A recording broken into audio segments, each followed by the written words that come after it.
The VA just quietly restored gun rights to thousands of veterans last month.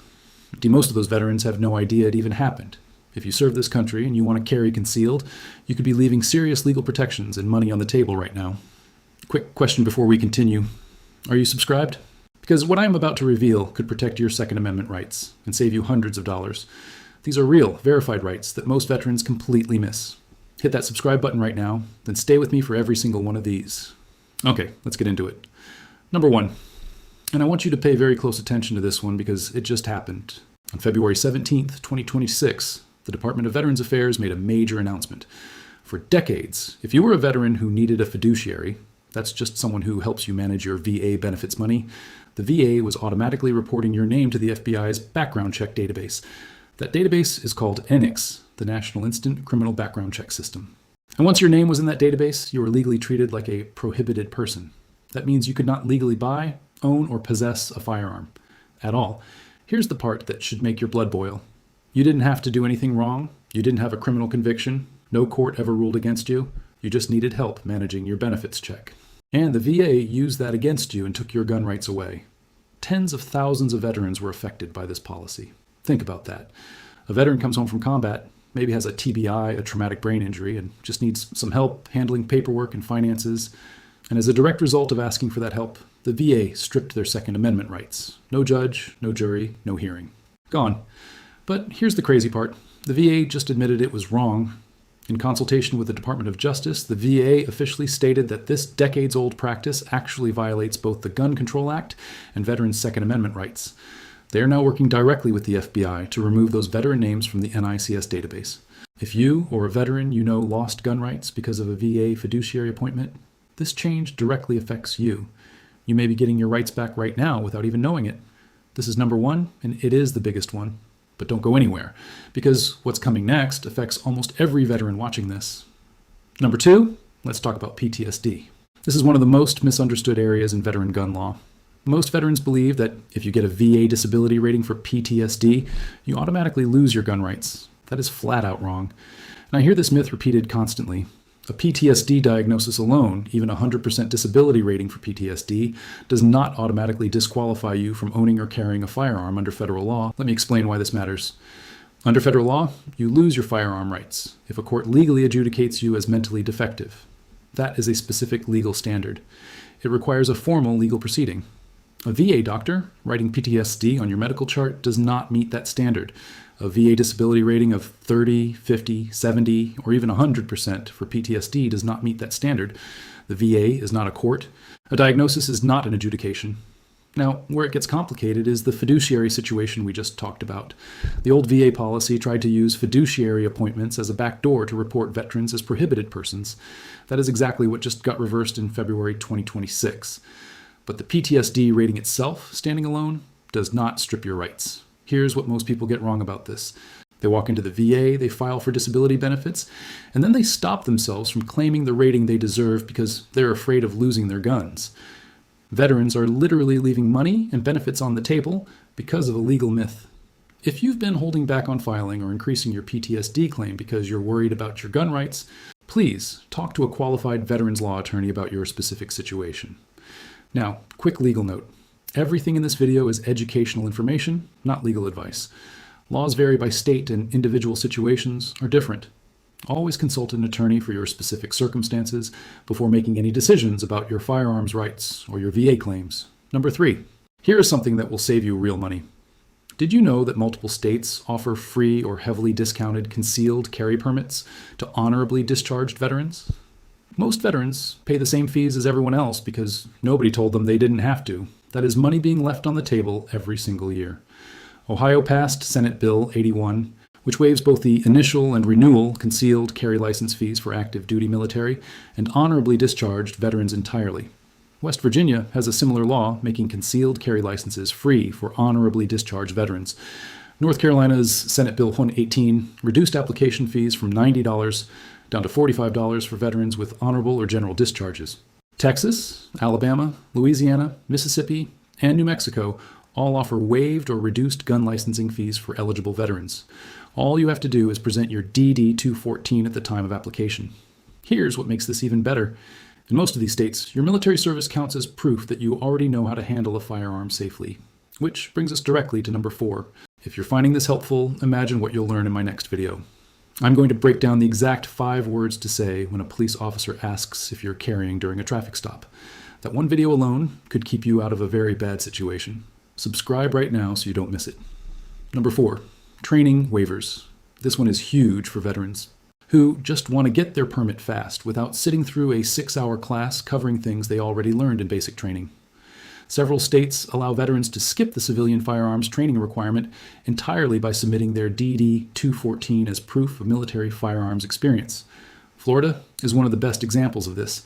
The state not only accepts your DD-214 in place of a civilian training course, but they also have a program specifically designed to fast-track concealed weapons permit applications for veterans and active duty military. Some veterans in Florida reported getting their permit in as little as 2.5 weeks.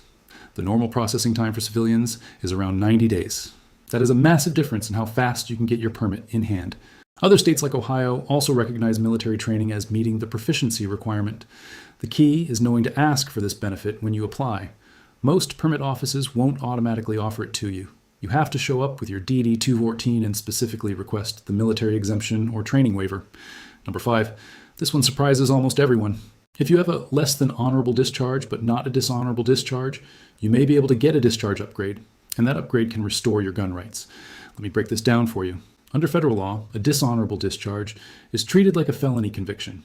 It permanently prohibits you from owning or possessing firearms. That is a hard bar.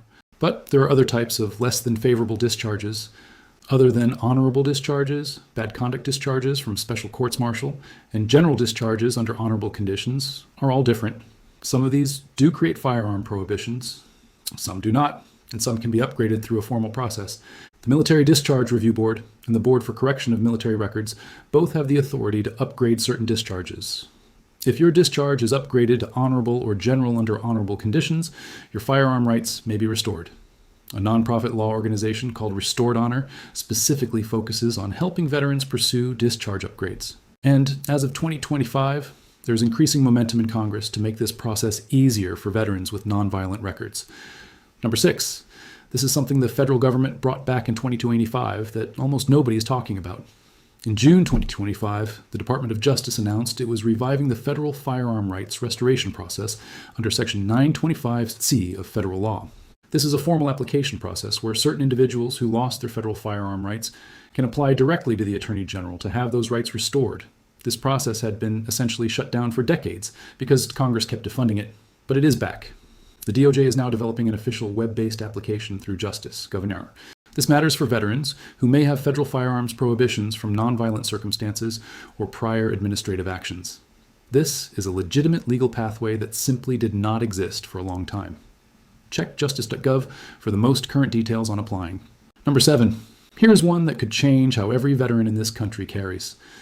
The Constitutional Concealed Carry Reciprocity Act of 2025, that is H.R. 38 in the House and S. 65 in the Senate, is working its way through Congress right now. If this bill becomes law, it would allow any person who is legally eligible to carry concealed in their home state to carry concealed in all 50 states. Right now, your concealed carry permit from one state might not be recognized in another state. This creates a nightmare for veterans who travel, move frequently, or live near state borders. National reciprocity would end that problem completely. For veterans who carry, this bill could be the most important firearms legislation in a generation. Keep your eye on this one. Number 8. Some states have already created veteran-specific carry privileges that go beyond what regular civilians get. Mississippi, for example, allows veterans to obtain an enhanced carry permit with just their DD-214 showing an honorable discharge, with reduced requirements compared to standard civilian applicants. Several other states have proposed or passed legislation giving additional deference to veterans' proven firearms training for military service. This means if you served, you may qualify for higher-tier carry permits in your state, with less hassle and less cost than a civilian would face. But again, you have to know to ask. These benefits do not get advertised loudly. Hey, right now 73% of people watching are not subscribed. Don't be in that group. Join the 50,000 gun owners who get these legal updates first. Click subscribe right now and stay ahead of every law change that affects your rights. Number 9. Let me tell you about the November 2025 appropriations package. Congress included a critical provision in that package specifically protecting veterans' Second Amendment rights. The provision prohibits the VA from revoking a veteran's gun rights without due process. Senator Kennedy of Louisiana pushed hard for this protection, and it became part of the deal to keep the government funded. What this means practically is that the VA now has a congressional mandate to follow due process before taking any action that would result in a veteran being flagged as a prohibited person. This is a formal legal protection in addition to the administrative policy change the VA announced in February 2026. Veterans now have both a regulatory protection and a statutory protection working in their favor. Number 10. And this is the one that is most forgotten of all. Most veterans who lost their gun rights through a VA administrative determination, not a court order, may have the right to challenge that determination directly. The Veterans Second Amendment Rights Restoration Act of 2019, as well as similar bills introduced in subsequent years, all establish the principle that a veteran must receive formal legal process before gun rights can be stripped. A board must review the case. The veteran must be notified in writing of the potential firearms impact. And the veteran must have the right to challenge the determination. Here is a hypothetical example to explain this. Imagine a veteran who had a fiduciary appointed 5 years ago, and their name was added to the NICS database. Under the old system, they had no real recourse. But under the new VA policy change from February 2026, combined with the protections passed by Congress in November 2025, that same veteran now has a clear path to challenge any prohibition, get their name removed from the FBI database, and fully restore their ability to purchase and carry firearms legally. If you think you may have been improperly reported to NICS, the first step is to request your records from the VA. Then, consult a veterans law attorney or Second Amendment attorney about whether your specific situation qualifies for restoration under the new policies. This information changes fast, like really fast. Laws that were on the books for 30 years just got reversed in the last few months. Subscribe right now because my next video is going to cover exactly what veterans need to do before January 2026. Deadlines hit for certain firearm rights claims. Miss that video and you could miss a window that closes permanently. All right, let's bring this home. Here's what you need to walk away knowing today. First, if you had a VA fiduciary, check your status because your gun rights may have just been restored as of February 2026.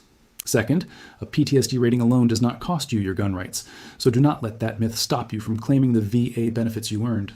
Third, pull out your DD 214 right now and check your state's laws because you may qualify for a free concealed carry permit, a training waiver, and faster processing that you are not using. You serve this country. These rights belong to you, and the law is finally starting to catch up to that truth. One last thing.